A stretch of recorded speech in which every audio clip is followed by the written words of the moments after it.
Okay. Now, for those of you who just arrived, actually there are more things we can do with this one, okay?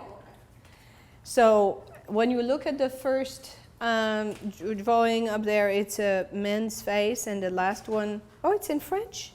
Yes. Yes. Yeah. It's okay. We get it. Oh, I'm sorry. I do have it in English as well.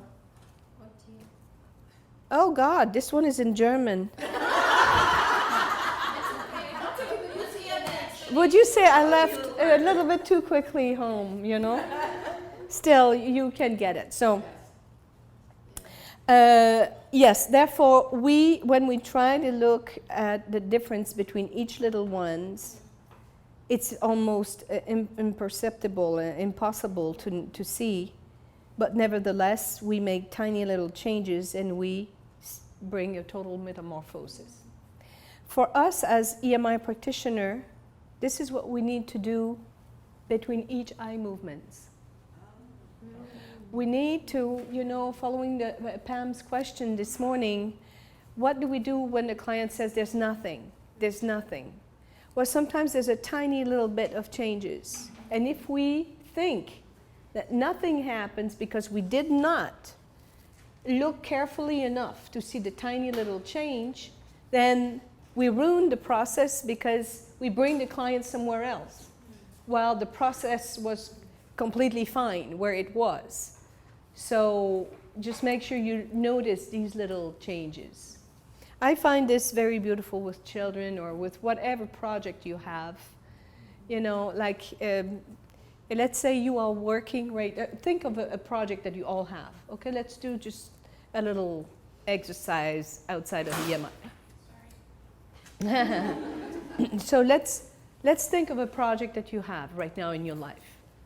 It can be a financial project. It can be running 2 kilometers. It can be, you know, cleaning your cupboard. It can whatever. Okay, but think of one. Just pick one. Improving your husband. It can be anything, which I'm sure you all have, right? But pick something else. Okay, something realistic. Okay. All right.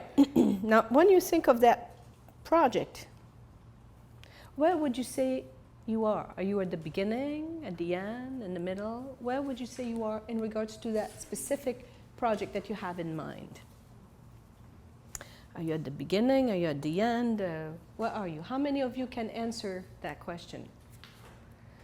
Okay. What would be the tiny little step you could make from there to get to the next phase? What would be a tiny little project you could do in a short term to bring you closer to your goal?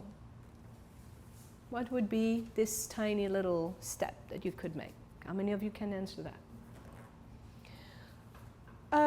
Last time you worked on your project, did you do just one little move, or did you do, was it a big thing? What would you say? Was it like, or was it, how would you name it if you would have to, yes? You did poof?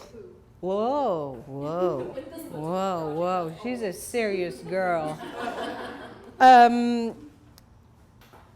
What do you expect from your children? You do expect them to, or do you expect them to?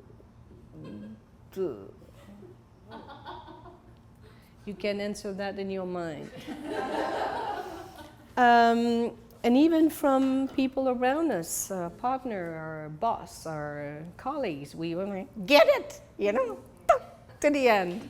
But if, again, we can look at the small changes, we realize they are in the process, and that's already good. So as you see, there are many things we can do with that. And it's more fun than just discussing, because we have something to rely on, and it gives client vocabulary. Sometimes they don't have the words, and they feel incompetent, they feel stupid, they feel dumb, just because they can't express themselves. Here they can. You just say, I'm here and I was there and I've done that and I've done this. And it's fun. And they feel competent. So, and we get that clear information.